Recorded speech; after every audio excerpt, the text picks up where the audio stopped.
كثيرا طيبا مباركا فيه كما يحب ربنا ويرضاه. الصلاة والسلام على نبينا محمد وعلى آله وصحبه أجمعين أما بعد. Para bapak-bapak dan ibu-ibu rahimakumullah dan juga para ikhwan dan akhwat yang menyaksikan kajian ini, semoga Allah Ta'ala memberikan keberkahan, memberikan hidayah, memberikan taufik dan rahmatnya kepada antum dan antuna sekalian. Amin ya rabbal alamin.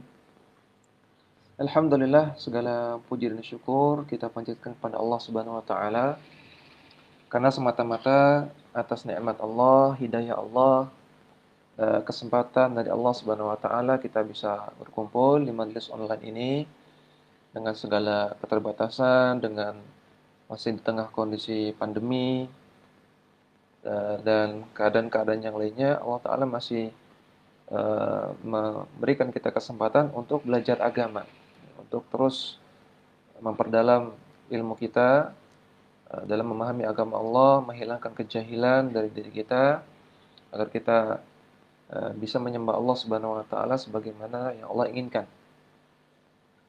Dan seperti biasa kita pada hari Sabtu ini, Sabtu siang di Indonesia di sini, kita mempelajari kitab Al-Kabair karya Al-Imam Adz-Dzahabi Asy-Syafi'i rahimahullahu taala yang membahas tentang dosa-dosa yang besar. Sekarang kita sampai pada Al-Kabiratul Hadiyatu wa Thalathun. Dosa besar ke-31, yaitu adamu tanazzuhi minal bauli, yaitu tidak membersihkan diri setelah baul, setelah buang air kecil, setelah kencing. Wa huwa syiarun Nasara, dan ini merupakan syiar dari orang-orang Nasrani. Ya. Jadi dosa besar ke-31 dalam kitab Al-Kabair ini adalah tidak membersihkan diri setelah kencing. Atau dalam bahasa mudahnya tidak cebok setelah kencing.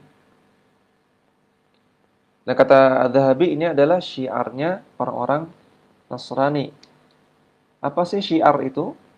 Syiar secara bahasa artinya al-alamatu. Ya, syiar secara bahasa artinya tanda. Maka syiar itu artinya sesuatu yang dengan sesuatu ini maka kita dikenal, kita bisa diketahui, kita bisa diidentifikasi. Dalam bahasa mudahnya tanda. Syiar itu tanda. Syiar itu identitas kita. Maka tidak membersihkan diri setelah buang air kecil, ini tandanya orang-orang Nasrani, atau ini identitas atau perbuatan yang identik dengan orang-orang Nasrani. Ini bukan kata saya, ini kata Adz-Dzahabi rahimahullah taala.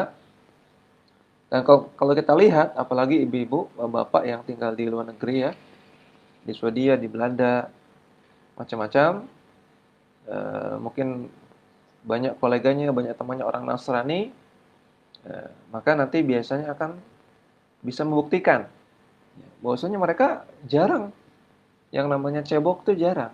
Jadi mereka setelah buang air kecil ya begitu saja. Masih mending ada yang pakai tisu. Masih mending itu. Kalau kaum muslimin selama ada air pakai air. Ya, kalau tidak ada air baru pakai yang lain, pakai tisu bersih. Adapun orang-orang Nasrani biasanya setelah buang air kecil begitu saja. Padahal ini dalam Islam adalah dosa besar. Di antara dalilnya, di sini Adz-Dzahabi membawakan ayat Quran. Qala Allah Ta'ala berfirman, "Wa thiyabaka fatahhir." Dan bajumu bersihkanlah. Surat Al-Mudaththir ayat keempat. Apa korelasinya dengan judul bab ini? Kenapa isi ayatnya tentang baju? Bajumu bersihkanlah. Karena orang yang tidak membersihkan diri ketika buang air kecil, maka nanti air seni atau air kencingnya itu akan kena baju. Malah kita tahu bersama air kencing itu najis. Maka bajunya kena najis. Padahal Allah Ta'ala perintahkan, wa thiyabaka fatahhir. Bajumu bersihkanlah, sucikanlah.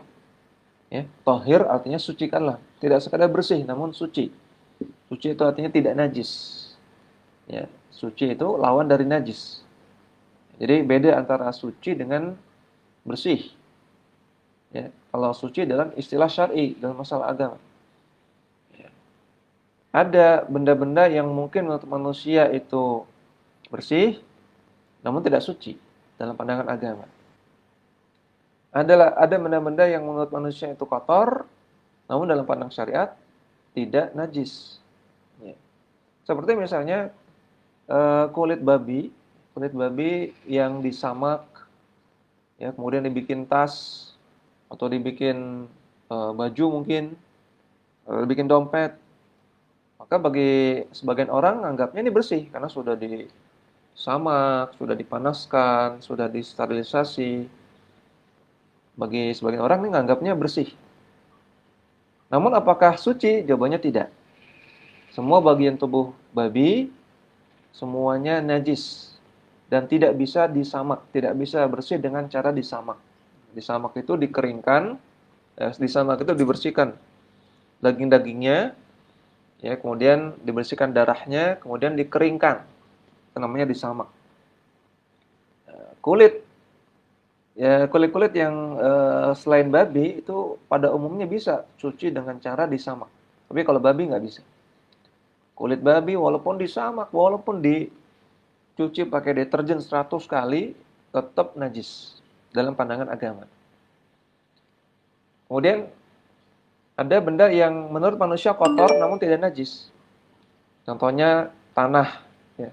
Kalau sendal kita kena tanah, itu kotor. Tapi apakah najis? Jawabannya tidak. Ya, tanah itu bukan najis. Jadi dalam ayat ini Allah Ta'ala perintahkan, wa thiyabaka fatahhir, bajumu sucikanlah. Artinya bersihkan dari najis.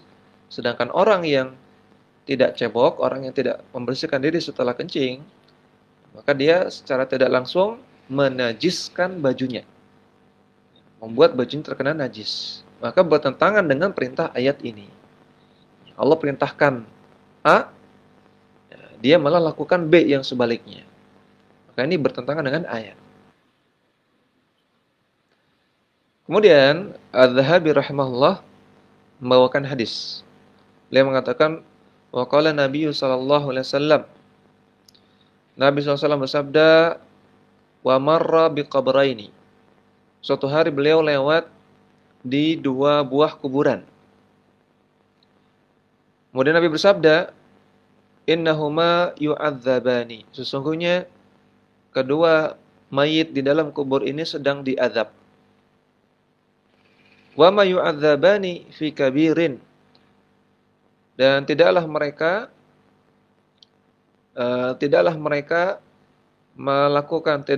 diazab karena sebuah perbuatan yang serius. Ya, kabir di sini artinya bukan perbuatan yang serius. Jadi kabir di sini bukan artinya Nabi mengatakan perbuatan mereka bukanlah dosa besar, bukan demikian ya. Terjemahnya keliru. Karena di sini Az-Zahabi memasukkan perbuatan ini ke dalam kabair, dosa besar. Dia berkataan wa ma yu'adzabani fi kabirin, maksudnya mereka berdua ini diazab bukan karena perkara yang besar, bukan karena perkara yang serius. Bukan perkara yang fatal. Amma ahaduhuma, orang yang pertama, kata Nabi ada dua orang. Orang yang pertama, fakana la yastatiru, la yastanzihu min baulihi. Dia tidak yastanzihu min baulihi, tidak membersihkan dirinya dari air kencingnya. Wa amal akharu, adapun yang kedua, fakana yamshi bin namimati. Orang yang kedua dia melakukan namimah, melakukan adu domba. Mengadu domba orang lain. Muttafaqun alaihi, hadis sahih riwayat Bukhari Muslim. Kemudian kata Az-Zahabi, Walakin aktsaru turuqi allati fi sahihaini li hadzal hadits. Adapun kebanyakan riwayat yang terdapat dalam sahihain, dalam Sahih Bukhari Muslim terhadap hadis ini menggunakan lafaz wa kana la yastatiru min baulihi. Orang yang pertama diazab di dalam kuburnya karena tidak la yastatiru, tidak menghalangi dirinya dari air kencingnya.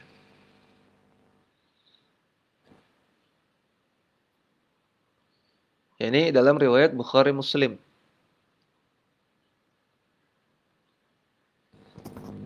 Dan terdapat riwayat yang lain, terdapat dalam riwayat An-Nasa'i yang digunakan adalah lafaz la yastabri'u min baulihi. La yastabri'u min baulihi. Orang tersebut tidak yastabri, tidak istibra' dari air kencingnya. Ya, riwayat An-Nasa'i disahihkan oleh Syalbani dalam Sahih An-Nasa'i. Ya, maka dari hadis ini disebutkan bahwa Nabi SAW, hadis dari Ibnu Abbas. Ibnu Abbas menyebutkan Nabi lewat di kuburan, melewati 2 buah kubur. Kemudian Nabi mengatakan, hadzani yu'adzaban. 2 orang ini sedang diazab. Ini di antara dalil yang menunjukkan adanya azab kubur. Azab kubur itu ada. Otomatis berarti alam kubur itu ada. Dan ini membantah keyakinan sebagian orang yang mengatakan alam kubur itu enggak ada. Ya, orang itu mati, kemudian tidak merasakan apa-apa, tahu-tahu kiamat. Ini ada orang punya keyakinan seperti itu. Mereka mengatakan azab kubur, alam kubur enggak ada. Alam kubur, azab kubur, nikmat kubur itu enggak ada. Maka ini keyakinan yang batil. Ini akidah yang batil. Dan para ulama ijma artinya tidak ada khilafiyah. Bahwasanya nas-nas semuanya menunjukkan adanya azab kubur, adanya alam kubur. Ya. Di antaranya hadis ini. Dan hadis-hadis tentang adanya alam kubur itu hadisnya mutawatir. Mutawatir sampai level meyakinkan. Ya, tentunya kita nggak bisa merasakan langsung ya, sampai kita mati. Ya. Kalau kita sekarang nggak bisa mengambil fotonya, mana alam kuburnya seperti apa ya, nggak bisa.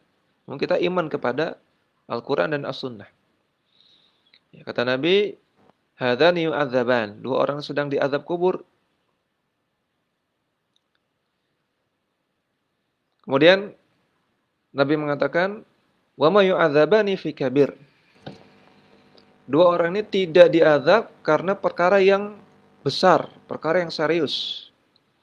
Yang pertama karena masalah kencing, yang kedua karena masalah ngomong. Ya, ini enggak membunuh orang, enggak memperkosa orang, enggak ngambil uang rakyat, ya, tidak menghancurkan harta orang. Enggak, ini bukan perkara besar dalam pandangan manusia. Ini perkara sepele dalam pandangan manusia, yaitu masalah kencing dan masalah ngomong. Ya, namimah, ngomong. Maka ternyata 2 perkara ini menimbulkan akibat yang fatal, yaitu diazab kubur. Suatu dosa kalau diancam dengan azab kubur, maka itu dosa besar. Di antaranya dosa ini. Jadi perkaranya di dalam pandangan manusia sepele, namun ternyata dosa besar. Diancam dengan azab kubur. Ya, akibatnya fatal karena perkara sepele. Maka dari sini kita ambil faedah bahwasanya tidak ada perkara sepele dalam masalah agama. Ya, tidak ada perkara remeh dalam masalah agama, enggak ada. Ya, masalah kencing aja bisa bikin azab kubur. Masalah kencing loh ini. Ya, masalah yang masalah seputar kemaluan. Masalah yang banyak dianggap remeh oleh orang. Ternyata menyebabkan azab kubur. Tidak ada perkara remeh dalam agama. Maka tidak layak orang meremehkan perkara agama apapun itu. Ya, banyak orang yang suka meremehkan, misalnya ketika diperintahkan untuk memanjangkan jenggot, ya, mereka mengatakan, ya, masalah jenggot aja kok diperbesarkan, kok dibesar-besarkan. Ini masalah jenggot orang sudah ke bulan kok masih ribut masalah jenggot. Nah, ini meremehkan. Kemudian masalah jilbab. Kemudian masalah apa namanya celana di atas mata kaki diremehkan. Ya. Orang sudah kirim roket ke bulan, ya. Orang sudah bikin robot, orang sudah mencari obat awet muda. Kok kamu masih ribut masalah jenggot, masalah jilbab, masalah celana cingkrang? Nah, ini meremehkan masalah agama. Tidak diperbolehkan. Tidak ada perkara yang remeh dalam agama.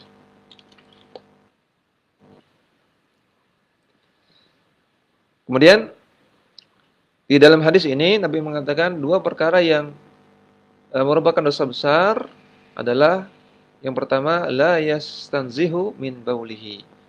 Tidak membersihkan diri dari air kencing. Nah, ini akan kita bahas. Adapun yang kedua, melakukan namimah, mengadu domba di antara dua orang, membuat dua orang berantem. Nah, nanti ada babnya khusus dalam kitab Al-Kabair ini. Ada bab pembahasan tentang namam, tentang orang yang melakukan namimah. Kita fokus ke pembahasan yang pertama, tentang orang yang tidak membersihkan diri dari air kencing. Jadi tadi ada 3 lafaz. La yastanzihu minal baul, la yastatiru min baulihi, dan la yastabri'u minal baul. Ya. La yastanzihu, la yastatiru, la yastabri'u. Kita lihat penjelasan para ulama. Untuk lafaz yang pertama, la yastatiru. Kita bahas dulu yang la yastatiru, karena ini kata Az-Zahabi tadi, ini riwayat yang paling banyak tentang hadis ini menggunakan lafaz la yastatiru, tidak istitar. Tidak istitar. Dijelaskan dalam kitab Aunul Ma'bud, syarah Sunan Abu Daud. Tidak istitar, istitar artinya membuat sutroh, membuat penghalang. Ini maknanya ada dua. Tidak istitar dari air kencing. Maknanya ada dua. Yang pertama, la yaj'alu bainahu wa baina baulihi sutrotan. Dia tidak menjadikan adanya penghalang antara dia dengan air kencingnya. Maksudnya apa? Maksudnya bukan berarti kita bikin sutroh, ya, bikin hijab antara kita dengan air kencing, bukan demikian. Susah seperti itu. Namun maksudnya hendaknya kita berusaha menjauh. Maksudnya al-ibtiad. Maksudnya menjauh. Menjauhkan pakaian kita dari cipratan air kencing. Gimana caranya lah? Kita berusaha. Ya. Jadi ada usaha untuk menjauhkan pakaian kita dari cipratan air kencing. Misalnya dengan kencing di toilet duduk. Ya. Kencing toilet duduk ini dari satu sisi dia lebih aman dari cipratan. Ya, karena desainnya dia sudah meminimalisir adanya cipratan. Ya, cipratan yang ada pun terjadi di bawah, tidak terkena air kencing kita, tidak terkena pakaian kita. Atau kalaupun tidak kencing di toilet duduk, ya, misalnya sambil jongkok gitu ya, sambil jongkok atau sambil berdiri, maka berusaha gimana caranya supaya pakaian kita tidak terkena air kencing. Ya. Kalau laki-laki misalnya, maka digulung celananya, ya. Celananya digulung, dijauhi dari lantai, ya, dicincing gitu ya, supaya tidak terkena cipratan air kencing. Kalau perempuan ya diangkat roknya ketika buang air kecil. Dan masalah kencing berdiri ada khilaf di antara ulama untuk laki-laki ya. Laki-laki sebagian ulama melarang kencing berdiri, namun yang rajih kencing berdiri itu hukumnya boleh karena Rasulullah SAW pernah melakukannya. Hadisnya sahih tentang bahwasanya Rasulullah pernah kencing berdiri. Walaupun yang lebih utama sambil jongkok, karena itu juga lebih aman dari cipratan. Jadi laki-laki ini supaya aman dari cipratan digulung celananya atau sarungnya, kemudian kencingnya jongkok, itu lebih aman. Kalaupun kencing sambil berdiri, maka digulung juga celana atau sarungnya supaya jauh dari cipratan. Nah, jadi ada usaha untuk menjauhkan pakaian kita dari cipratan air kencing atau dari tetesan air kencing. Ada usaha. Jangan sampai tidak ada usaha, jangan sampai lalai. Nah, kalau lalai dan terkena air kencing pakaian kita, maka terkena ancaman dalam hadis ini. Bisa menjadi penyebab kita terkena azab kubur. Waliyadzubillah. Namun kalau sudah berusaha, ya, sudah berusaha digulung, dicincing gitu ya, dijauhkan, kok kena juga cipratan, maka la yukallifullahu nafsan illa wus'aha. Allah tidak membebani seseorang di luar kemampuannya. Kalau sudah berusaha, insya Allah Allah maafkan. Tapi yang masalah kalau tidak berusaha. Kemudian yang kedua, mana yang kedua? Tadi makna yang pertama, tidak berusaha menjauhkan pakaian dari cipratan air kencing. Makna yang kedua, la yastatiru, artinya la yasturu auratahu. Tidak menutup auratnya. Artinya dia membiarkan ketika dia buang air kecil, auratnya kelihatan orang lain. Kencingnya sembarangan. Ya, ada tembok jadi, ya. Ada semak-semak jadi. Nah, boleh kalau di Indonesia ya, ada ban truk. Wah, supir truk, supir bis itu biasanya kencingnya di ban. Pokoknya tidak berusaha menghindar dari penglihatan orang. Nah, ini bisa menyebabkan dia terancam oleh azab kubur. Waliyadzubillah. Dan juga ini ibu-ibu perlu perhatian dengan anak-anaknya ya. Anak-anak jangan dibiarkan pipis di luaran ya. Saya nggak tahu kalau yang tinggalnya di Belanda, di Swedia, apakah anak-anaknya suka kencing sembarangan. Tapi kalau di Indonesia masih suka kita lihat ya. Masih suka kita lihat ya, kencingnya disuruh di halaman gitu ya. Mentang-mentang masih kecil, belum terkena beban syariat. Apa namanya? Kelihatan auratnya itu nggak dosa. Tapi disuruh kencingnya sembarangan. Nah, walaupun nggak dosa, namun nanti kalau dia tidak dilatih untuk kencing yang benar, akan menjadi kebiasaan. Ya, nanti udah gedenya seperti tadi itu ada tembok, ada tiang listrik, jadi ini nggak benar. Ini perkara yang akibatnya fatal, bisa menyebabkan azab kubur. Jadi dua, la yastatiru maknanya la yaj'alu bainahu wa baina baulihi sutrah, tidak berusaha menjauh dari cipratan air kencingnya. Mana yang kedua, la yasturu auratahu, tidak menutup auratnya, tidak berusaha menjauh dari penglihatan orang. Kemudian itu lafaz yang pertama, la yastatir. Lafaz yang kedua, la yastanzihu. La yastanzihu min baulihi. Tidak membersihkan dirinya dari air kencingnya. Dijelaskan oleh Ibnu Hajar Al-Asqalani dalam Fathul Bari, beliau mengatakan terdapat riwayat lain dari riwayat ini dari jalannya Waqi dari Al-A'mash dengan lafaz kana la yatawaqqa min baulihi. Ya. La yastanzihu artinya la yatawaqqa, tidak menjauh. Ya, tidak menjauh. Sama ya dengan makna yang pertama tadi. Makna la yastatir yang pertama. Jadi la yastanzih artinya la yatawaqqa, tidak berusaha menjauh dari air kencingnya. Adapun kata Ibnu Hajar wa amma riwayatul istibra fahiya ablaghu fit tawaqqi. Adapun riwayat yang menggunakan lafaz la yastabri'u, maka ini maknanya sama namun ablagh, namun lebih ditekankan lagi. Jadi benar-benar tidak menjauh. Benar-benar tidak ada usaha untuk menjauhkan pakaiannya dari cipratan air kencing. Maka kalau tidak ada usaha untuk menjauhkan pakaian dari cipratan air kencing, apalagi kalau sengaja. Apalagi kalau sengaja nggak cebok. Ya, setelah buang air, ya langsung begitu saja. Ya, langsung pakai baju, langsung dipakai lagi. Nah, dia tidak peduli apakah ada tetesan air kencing yang tersisa, sehingga terkena bajunya atau tidak, nggak peduli dia. Nah, ini lebih parah lagi. Ya, kalau dia sengaja nggak cebok, sengaja tidak membersihkan dirinya setelah kencing. Maka ini makna-makna dari hadis di atas.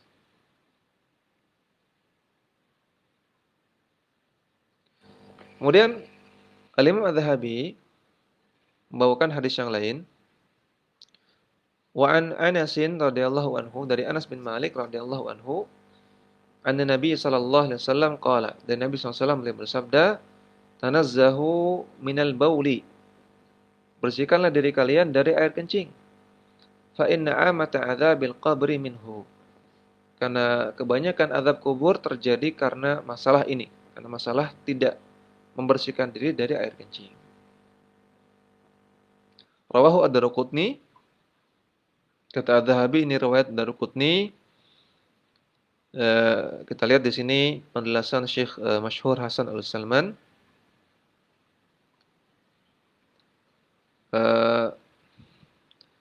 Daruqutni mengatakan al-mahfudzu mursalun, hadis ini mursal. Dan ini juga disetujui oleh Al-Mundhiri dalam At-Targhib wa Tarhib.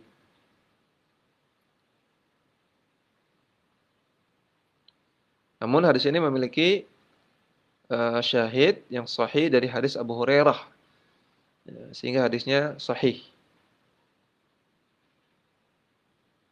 Ya.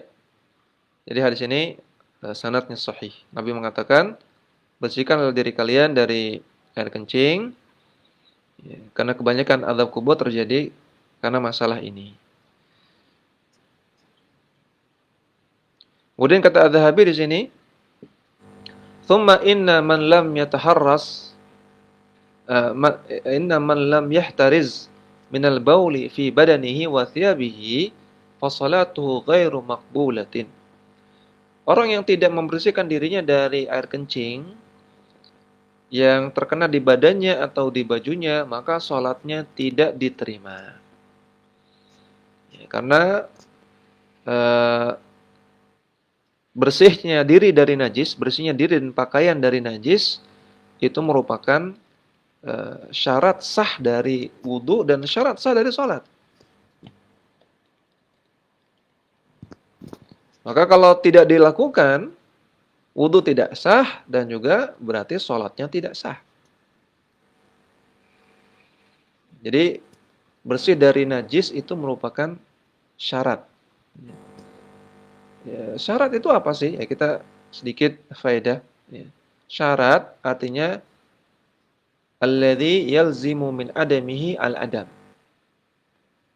Sesuatu yang kalau dia ada, maka dia menyebabkan ibadah menjadi tidak ada. Ya, allazi yalzimu min adamihi al-adam.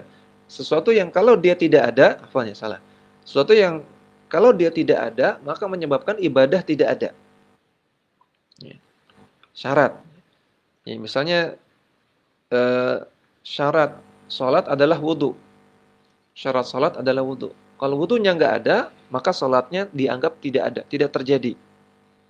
Maka kalau orang salat tanpa wudu, walaupun dia salatnya 4 rakaat, maka di sisi Allah itu 0 rakaat, belum terjadi apa-apa. Ya, karena tadi syarat itu alladzi yalzimu min adamihi al-adam. Suatu yang kalau dia nggak ada, maka ibadahnya dianggap tidak ada. Maka demikian juga ketika bersih dari najis itu adalah syarat sah wudu. Ketika syarat ini tidak dikerjakan, tidak dilakukan, maka wudu dianggap tidak ada. Walaupun dia wudu, namun wudunya dianggap tidak terjadi, 0. Sehingga wudunya tidak sah dan sholatnya juga tidak sah. Namun bukan berarti dia berdosa.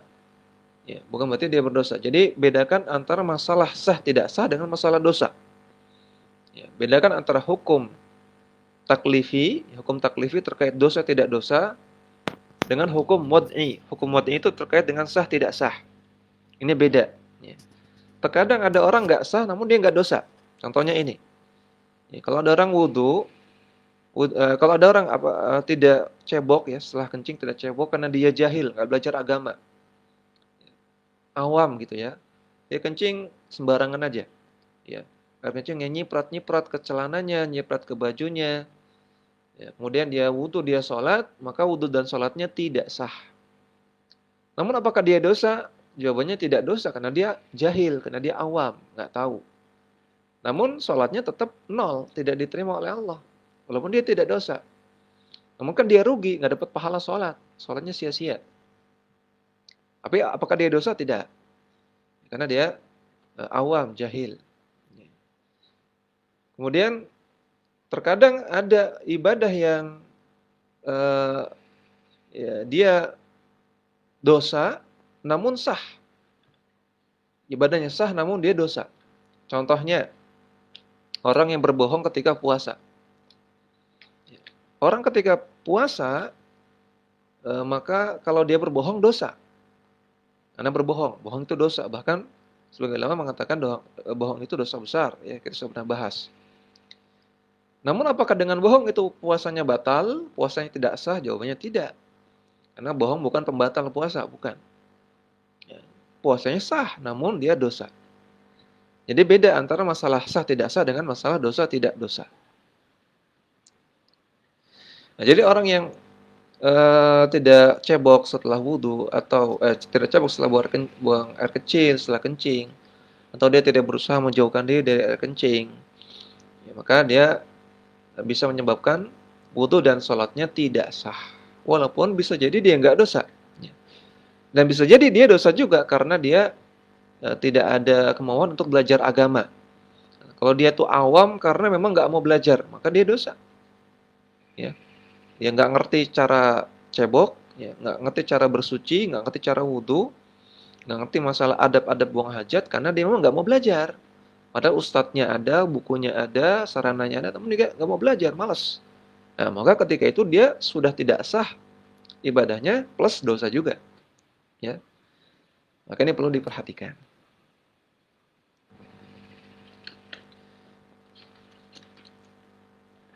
Ya, kemudian kita masuk pada bab yang selanjutnya. Al-kabiratu tsaniyatu wa tsalatsun. Dosa besar ke-32, yaitu al-makkasu. Al-makkas artinya orang yang menarik pajak. Disebut juga dengan al-asyar. Ya, orang yang menarik pajak. Ya, jadi Bapak Ibu sekalian, rahimani wa rahimakumullah, menarik pajak dalam Islam tidak diperbolehkan. Hukum asalnya tidak boleh. Hukum asalnya, ya. Nanti akan kita jelaskan kapan negara boleh menarik pajak. Namun hukum asalnya nggak boleh. Kenapa? Karena menarik pajak itu adalah kezaliman. Kita lihat dalil yang dibawakan oleh Az-Zahabi di bab ini. Yang pertama adalah ayat Quran. Az-Zahabi mengatakan, wa huwa dakhilun fi qoulihi ta'ala. Masalah menarik pajak ini termasuk dalam firman Allah Ta'ala. Innamas sabilu 'alal ladzina yadhlimuna an-nas wa yabghuna fil ardi bighairil haqq. Sesungguhnya jalan tersebut, jalan keburukan adalah bagi orang-orang yang menzalimi manusia wa yabghuna fil ardi bighairil haqq, dan mereka yabghun berbuat bagau, berbuat kejahatan di atas muka bumi bighairil haqq, tanpa hak. Ulaika lahum adzabun alim. Bagi mereka azab yang pedih. Dalam surat Asy-Syura ayat 32, ayat 42. Perhatikan ya, dalam ayat ini tidak dibahas masalah pajak, tidak. Namun kata Az-Zahabi, bukan kata saya ya, kata Az-Zahabi, wa huwa dakhilun. Ini sudah termasuk, masalah pajak ini termasuk dalam keumuman ayat ini. Ayat ini bahas apa? Bahas kezaliman. Innamas sabilu 'alal ladzina yadhlimunan nas, berbuat zalim kepada manusia. Wa yabghuna fil ardi bighairil haqq, dan berbuat kezaliman, berbuat kejahatan di atas muka bumi dalam masalah harta tanpa hak. Maka Az-Zahabi mengkorelasikan masalah pajak dengan kezaliman. Karena yang dibawa ayatnya masalah kezaliman, sehingga menunjukkan beliau berpendapat bahwasanya menarik pajak adalah termasuk kezaliman. Kezaliman kepada sesama manusia. Coba kalau kita analogikan, misalnya di sini mungkin ada bapak-bapak yang dengar ya, minimal Pak Rio dengar sini. Misalnya ada bapak-bapak itu kerja jadi tukang angkut pasir. Wah, kerjanya berat. Angkut pasir dari bawah ke atas truk. Ini berat sekali ini. Ya, ini butuh tenaga besar. Ya. 1 bulan itu bayarannya 700.000. Ya, kecil. Kuli angkut pasir. 1 bulan 700.000. Setiap hari dia angkut. Ya. Liburnya cuma hari Ahad misalnya. Setiap hari keringetan, panas-panasan. Capek, pinggangnya pegel. Ya. Anda kan harus dari bawah ke atas, dari bawah ke atas. Nah itu 1 bulan aja mungkin udah badannya udah gede ya, udah berotot semua. Itu selama 1 bulan. Ya. Jadi kalau 1 bulan 30 hari, libur 4 hari, hari Ahad doang, berarti 26 hari kerja, ngangkut pasir, bayar 700.000. Kemudian karena dia kerjanya di PT ya, sebagai karyawan, eh, atau dia kerja gajinya 700.000, kemudian ada si fulan datang, ayo bayar bayar ke saya 50.000, bayar ke saya 50.000. Kenapa kok saya bayar? Pokoknya bayar aja.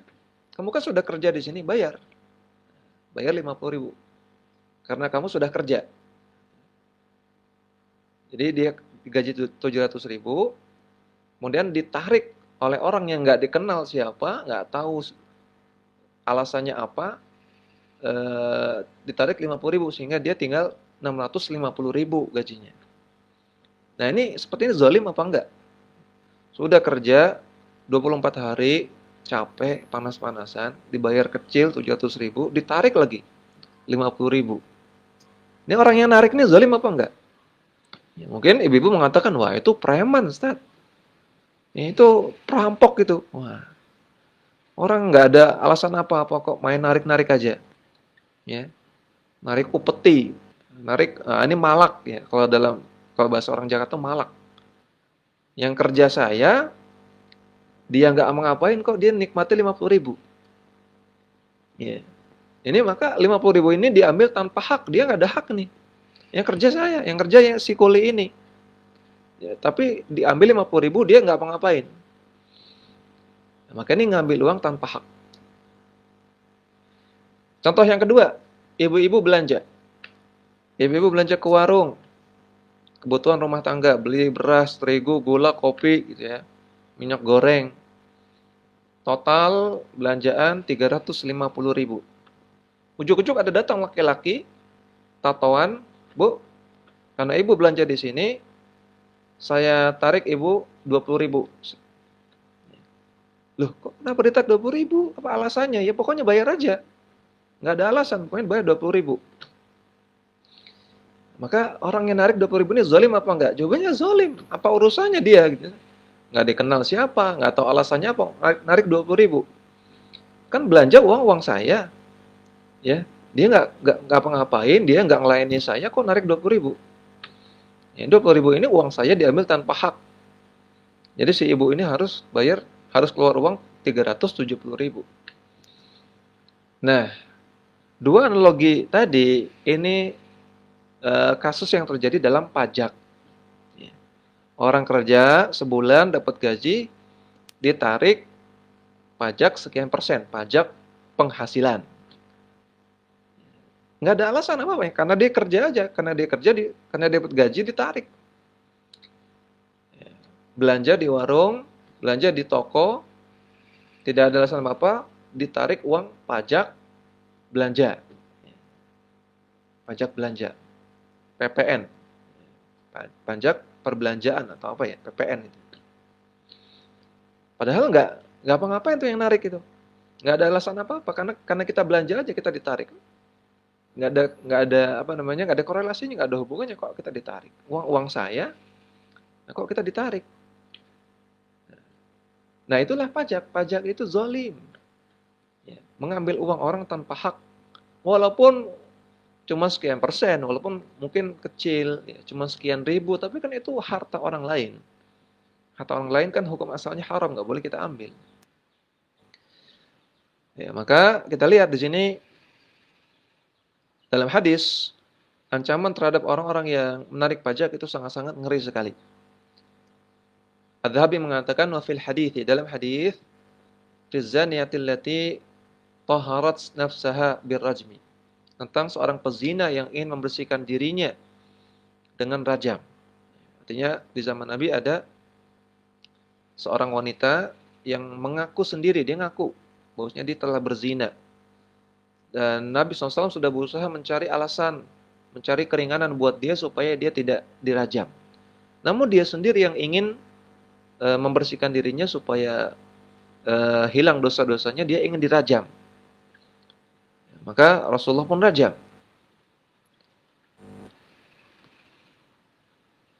Saya akan bacakan hadis lengkapnya atau yang agak lengkap sedikit. Fa amara an-nasa farajamuha. Maka kata sahabat Buraidah Al-Aslami, beliau mengatakan Nabi SAW memerintahkan orang-orang untuk merajam wanita tersebut. Fayuqbilu Khalid bin Al-Walid bihajarin. Maka salah seorang sahabat Nabi namanya Khalid bin Walid mengambil batu. Farama ra'saha fatanaddaha ad-dammu ala wajhi Khalid fasabbaha.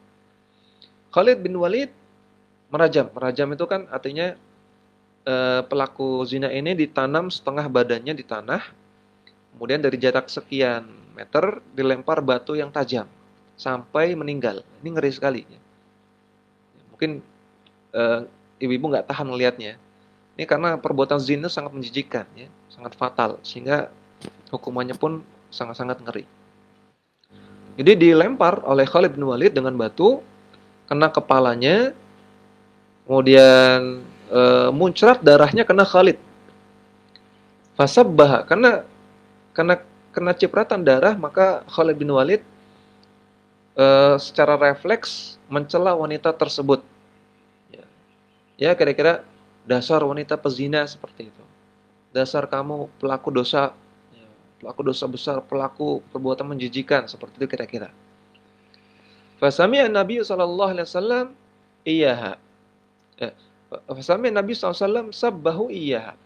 Maka Nabi SAW mendengar celaan Khalid bin Walid tersebut kepada wanita yang dirajam tersebut. Faqala, maka Nabi bersabda, "Mahlan ya Khalid." Wahai Khalid, pelan-pelan. Artinya jangan kamu cela itu. Jaga lisan kamu. Jangan kamu cela wanita ini.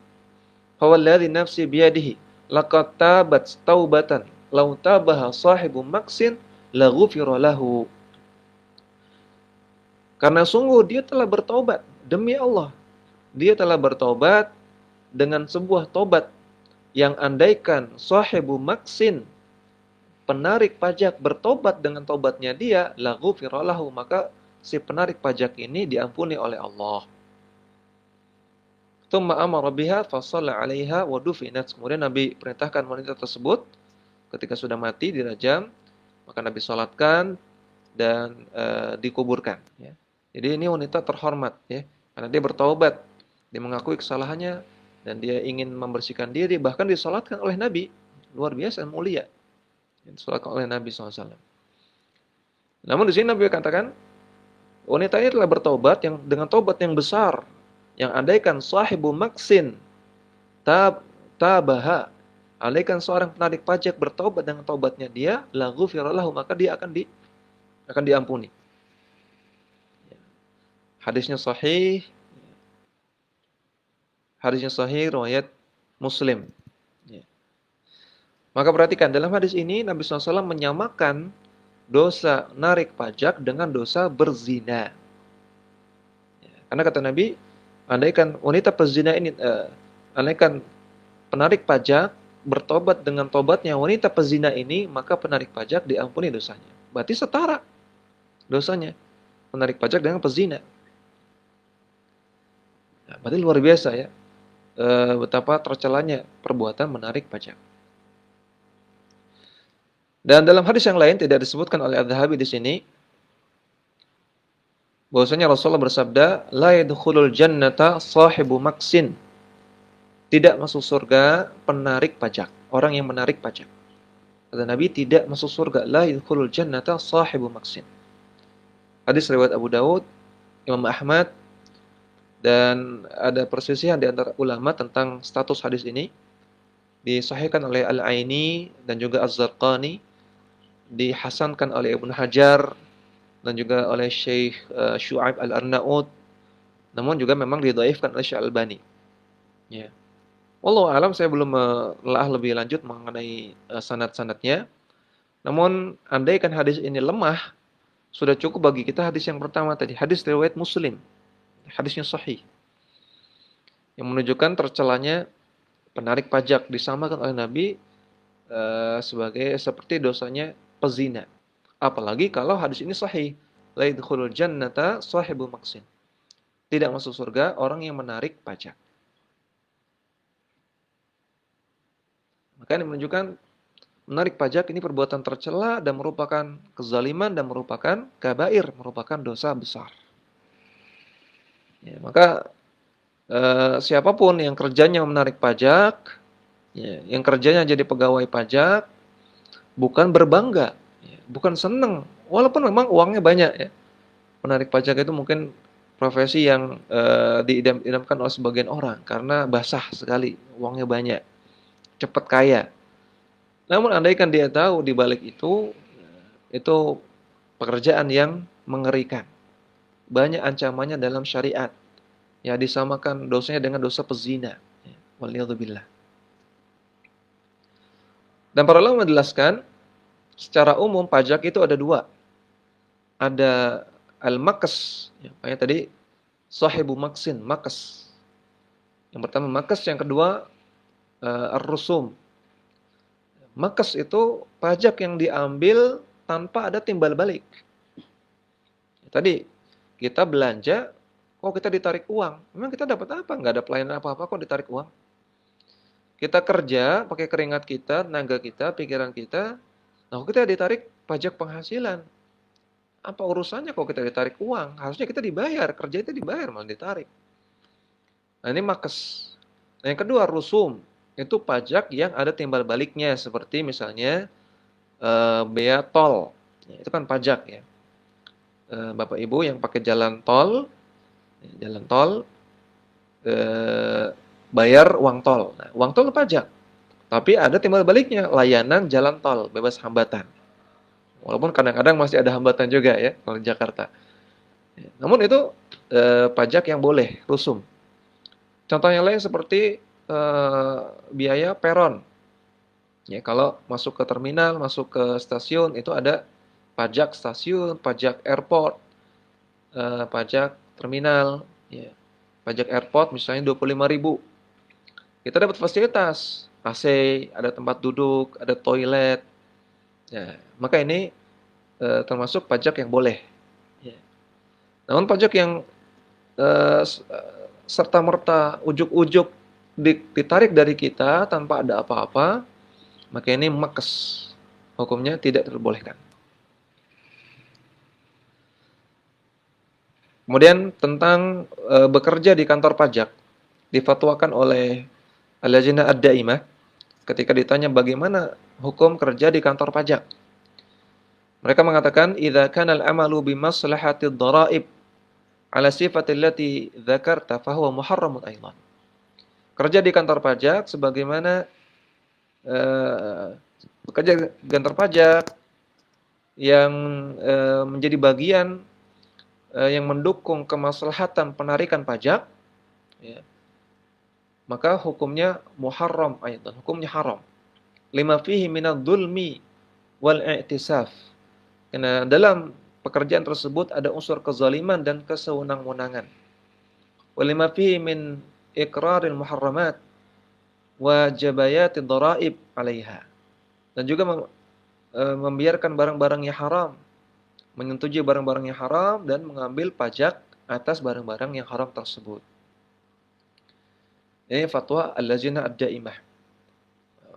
Mereka mengatakan nggak boleh kerja di kantor pajak. Maka hukumnya haram dan penghasilannya tidak halal. Ya, karena Kata Nabi SAW, "Idza harramallahu syai'a harrama thamanah." Kalau Allah Ta'ala haramkan sesuatu, pekerjaan, maka Allah haramkan penghasilannya. Nah sekarang mungkin ada pertanyaan, tapi Ustadz saya ini ditagih pajak, saya punya perusahaan disuruh bayar pajak, saya punya NPWP, setiap tahun bayar pajak, saya punya rumah bayar pajak bumi dan bangunan, pajak PBB, kita belanja bayar pajak, kita beli tiket kena pajak, gimana nih? Apakah boleh gitu? Ya, maka jawabannya yang dilarang adalah narik pajak. Ya, yang dosa besar itu narik pajak, ngambil pajak. Adapun membayar pajak, orang yang dikenai pajak, nasabah pajak, orang yang bayar, berarti dia statusnya orang yang dizolimi. Ya. Yang narik pajak zalim. Yang dikenai pajak, yang bayar pajak, ya dia orang dizolimi, orang harta dia diambil, ya harusnya nggak keluar malah keluar. Ya. Mungkin kalau belanja di minimarket pajaknya masih kecil, paling cuma berapa ratus rupiah gitu. Mungkin juga kalau pajak penghasilan, bapak ibu-ibu di sini gajinya gede-gede kan ya, mungkin hanya sekian persen, gitu. Nggak seberapa. Tapi ya, pajak perusahaan, ya, pajak tanah, pajak rumah itu kan juta-jutaan. Yang harusnya kita nggak usah keluar uang juta-jutaan itu, malah harus keluar. Makanya jelas kezalimannya. Berarti orang yang bayar pajak itu dizolimi. Ya. Orang yang dizolimi ya nggak usah ditanya apa hukumnya. Ini orang dizolimi kok. Nggak usah ditanya apa hukumnya. Masa ada orang dirampok, apa hukumnya dirampok? Ya, ini nggak layak pertanyaannya. Masa bagaimana hukumnya dirampok? Orang dizolimi jangan ditanya hukumnya. Ya. Yang ditanya dia mau nggak dizolimi? Dia mau dizolimi apa enggak? Gitu. Atau bisa nggak dia bebas dari kezaliman itu apa enggak? Bisa nggak kita tolong dia dari kezaliman tersebut atau enggak? Nah, jadi orang yang dikenai pajak ya kalau memang ketika dia nggak bayar pajak malah dia mudarat ya dia terpaksa bayar nggak apa-apa. Ya, dan dia dizalimi statusnya. Ya, dia orang terzalimi. Dia tidak dosa, tidak orang yang bayar pajak tidak dosa. Justru dia orang yang terzalimi. Kemudian sebagian orang ada yang mengatakan ya anggap sajalah pajak ini kayak zakat. Nah, jadi kita bayar pajak per tahun ya anggaplah zakat. Maka ini pernyataan yang keliru. Ya.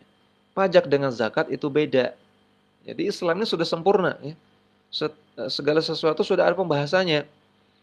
Zakat ada pembahasannya sendiri, pajak ada pembahasannya sendiri. Zakat itu ada aturan-aturannya sendiri. Ada nisabnya, ya, ada haulnya. Terus harta apa saja yang kena zakat, tidak semuanya. Ya, siapa saja yang harus bayar zakat, tidak semua orang. Ya, dan zakat itu hanya dikenakan kepada orang yang kaya. Ya. Sebagaimana hadis Rasulullah kepada Mu'adz bin Jabal, ketika Mu'adz ingin berdakwah ke Yaman, maka Nabi katakan, perintahkan mereka untuk bertauhid. Kalau mereka mau bertauhid, maka perintahkan untuk sholat. Kalau mereka mau sholat, maka ambillah zakat dari mereka, ya, dari orang-orang kayanya, untuk dibagikan kepada orang-orang miskinnya. Ini zakat itu dari orang yang kaya. Adapun pajak, kita lihat pajak itu mau kaya mau miskin kena pajak. Ya enggak? Orang belanja di minimarket, mau miskin mau kaya kena zakat.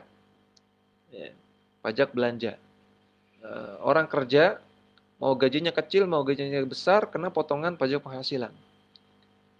Orang punya tanah, punya rumah, mau dia dikena PHK, mau dia miskin, mau dia kaya raya, tetap kena pajak. Tidak pandang bulu. Maka beda sekali antara pajak dengan zakat. Dan dalam syariat juga ada pembahasan tentang pajak sendiri. Zakat ada sendiri, pajak ada sendiri. Zakat diperintahkan, pajak dilarang. Maka bagaimana mungkin kita samakan antara pajak dengan zakat? Jadi beda. Kemudian yang terakhir kita akan bahas sedikit tentang kapan sih negara boleh menarik pajak. Dijelaskan dalam Mausu'ah Fiqhiyah Al-Kuwaitiyah. Ya, ini kitab ensiklopedi fikih ya, yang sudah merangkum pendapat-pendapat dari 4 madhab. Disebutkan di sana, anna min mawaridi baitil mal ad-dharaib. al-muwazzafah 'ala ra'iyah limaslahatihim. Di antara sumber pemasukan untuk Baitul Mal. Baitul Mal itu semacam departemen keuangan negara. Sumber pemasukannya adalah pajak yang dibebankan kepada rakyat untuk kepentingan negara. Sawa'un akana dzalika lil jihad am li ghairihi. Baik kepentingan tersebut untuk jihad atau yang lainnya. Ini perhatikan. Negara boleh ngambil pajak untuk kepentingan negara, contohnya untuk jihad. Misalnya ketika terjadi perang negara muslim dengan negara kafir, kemudian negara muslim sudah kekurangan persenjataan. Ya, maka butuh dana besar untuk menyediakan senjata, maka ngambil pajak dari rakyat, baru itu. Ya. Jadi untuk keperluan jihad. Ya. Atau untuk keperluan yang lain, kemaslahatan negara. Wala tudrabu alaihim illa idza lam yakun fi baitil mal ma yakfi dzalika. Dan perhatikan. Dan pajak tidaklah diwajibkan, tidaklah ditarik dari rakyat kecuali jika Baitul Mal tidak memiliki dana yang cukup untuk keperluan tersebut. Wa ka'anna lid-darurati, atau dalam kondisi darurat. Wa illa kanat mauridan ghaira syar'iyyin. Jika syarat ini tidak terpenuhi, maka pajak itu pajak yang tidak dibenarkan dalam syariat. Jadi boleh negara itu narik pajak ketika kondisinya krisis moneter. Ya. Baitul Mal sudah nggak punya dana, sudah menipis dana itu, krisis. Ya, dan kondisi darurat, memang harus narik dari rakyat. Kalau nggak demikian, maka nggak boleh narik dari rakyat. Ya, harusnya negara itu dalam konsep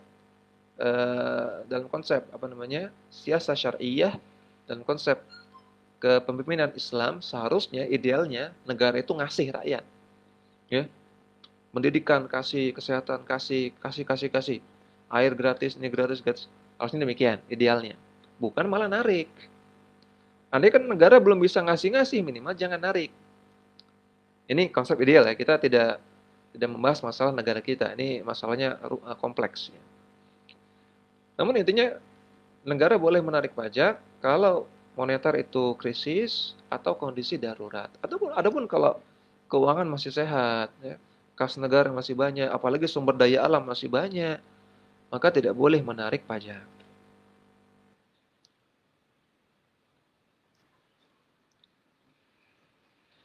Kemudian kita akhiri dengan membaca pernyataan Az-Zahabi di sini. Beliau mengatakan wal makkasu fihi syabahun min qati'i tariqi. Dan orang yang menarik pajak itu mirip-mirip seperti perampok, qati'ut tariq. Wa huwa syarrun minal lissi. Dan penarik pajak itu lebih buruk daripada daripada pencuri. Wah, luar biasa ini. Ini bukan kata saya ya. Kata Az-Zahabi. Lebih parah daripada perampok, lebih parah daripada pencuri. Fa inna man asafa an-nasa wa jaddada 'alaihim dhara'iba fa huwa adlamu wa aghshamu. Karena orang yang memaksa rakyat untuk membayar pajak, maka dia lebih zalim dan lebih kejam. Mimman ansafa fi maksihi, daripada orang yang menarik pajaknya dengan tanpa paksaan.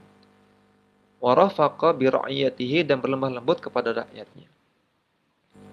Orang yang pekerja kantor pajak yang sifatnya maksa, ya, maka itu kata beliau semisal dengan perampok, semisal dengan pencuri, bahkan lebih parah. Yang di bawahnya, yang level lebih mending adalah orang yang narik pajak namun nggak maksa. Kamu kena pajak, tapi kalau nggak bayar nggak apa-apa deh. Ini lebih mending, walaupun haram juga. Pajaknya haram, namun dia nggak maksa, lebih mending. Wajabil maksi wa katibuhu wa akhidhuhu min jundai wa syaikhin wa sahibi zawiyatin.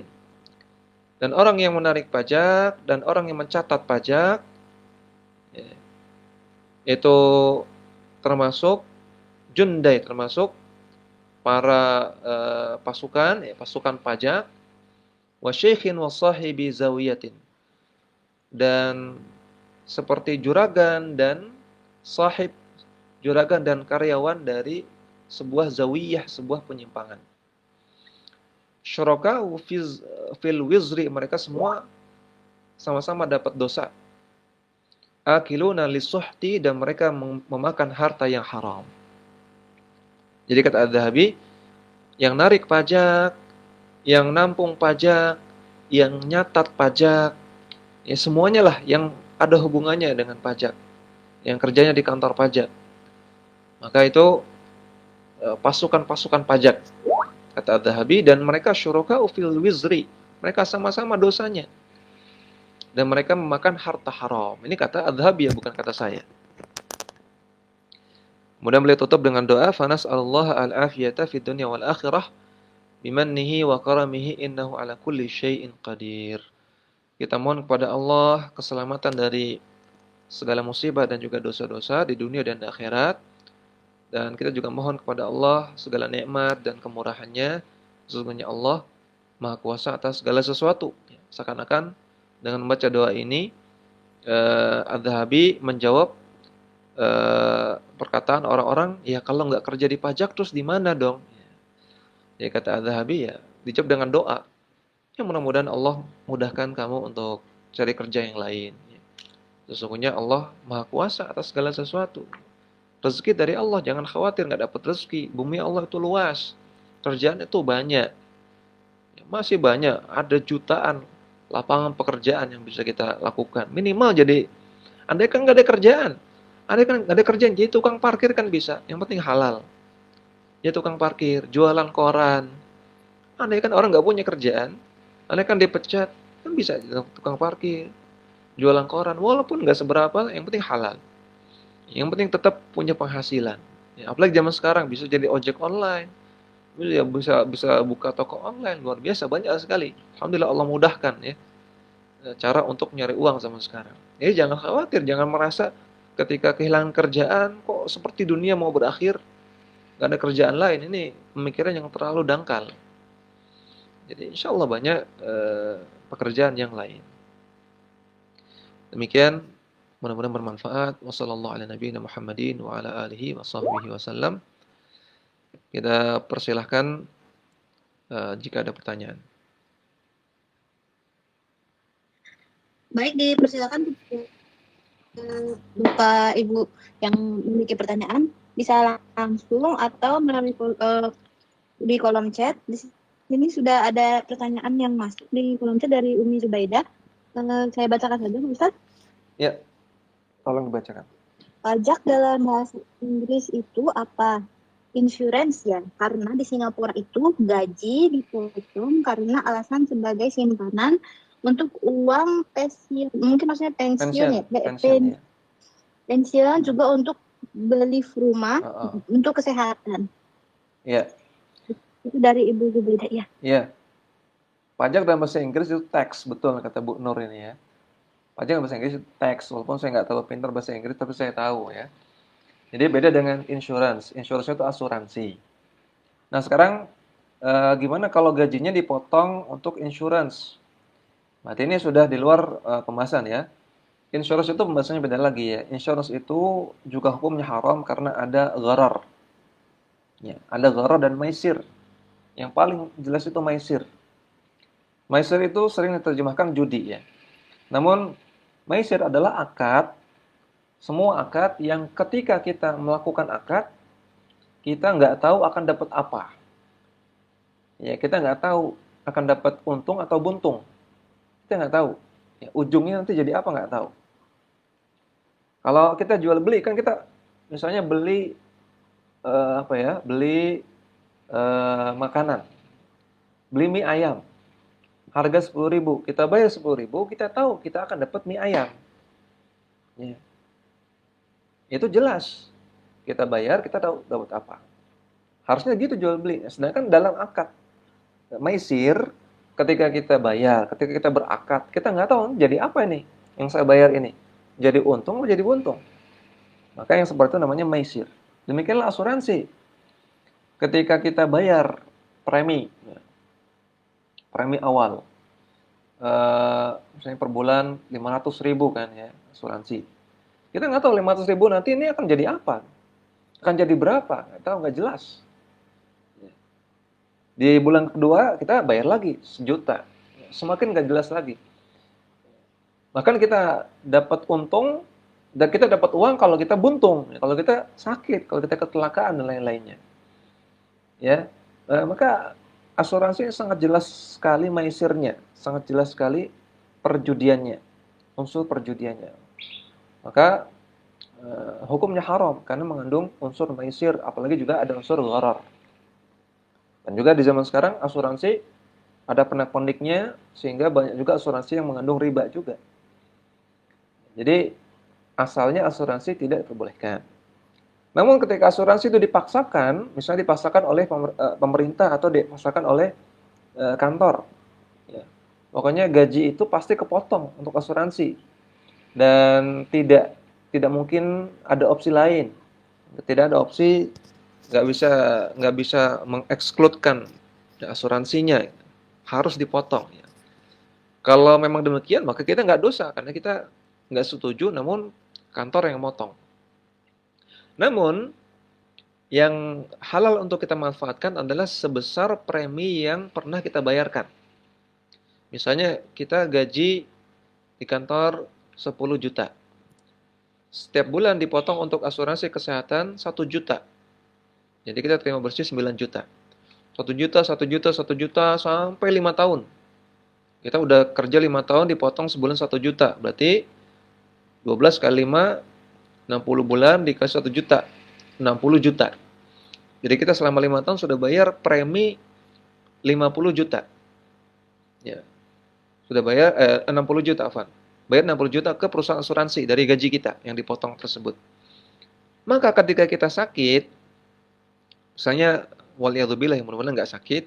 Ini contoh, andai kan masuk rumah sakit, kita pakai kartu insurance kita, maka yang halal kita gunakan hanya yang 60 juta itu. Ya, yang boleh kita pakai 60 juta saja. Kalau biaya rumah sakit lebih dari 60 juta, kita pakai uang sendiri, jangan pakai klaim dari asuransi, nggak boleh, karena itu bukan uang kita. Yang uang kita yang 60 juta yang sudah kita setorkan selama 5 tahun itu. Jadi demikian ya, kalau kita dipaksa untuk ikut asuransi, maka uang yang halal untuk kita klaim hanya sekedar yang pernah kita setorkan.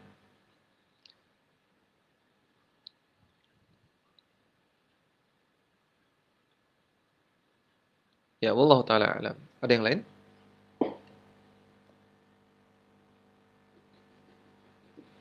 Baik, dipersilakan bila ada pertanyaan lainnya.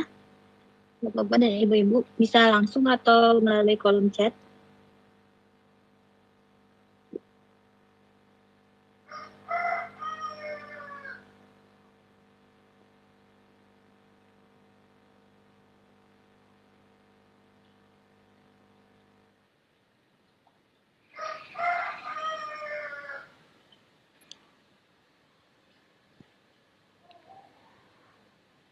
Ya, sepertinya nggak ada ya.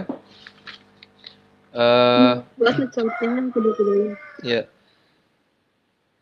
kalau tidak ada, kita cukupkan dulu. Mudah-mudahan Allah Ta'ala berikan kita hidayah terus untuk bisa istiqamah menjalankan agamanya. Dan semoga Allah Ta'ala menghindarkan kita dari perbuatan dosa-dosa besar. Tadi seperti tidak menjaga diri dari air kencing. Demikian juga dari perbuatan menarik pajak. Ya, semoga Allah Ta'ala memberikan kita penghasilan yang halal sehingga menjadi keberkahan bagi kita dan juga keluarga kita. Demikian wasallallahu ala nabiyina Muhammadin wa ala alihi washabbihi wasallam wa akhiru da'wan anil hamdulillahi rabbil alamin. Subhanakallahumma wa bihamdika asyhadu an la ilaha illa anta astaghfiruka wa atubu ilaik. Assalamualaikum warahmatullahi wabarakatuh. Waalaikumsalam.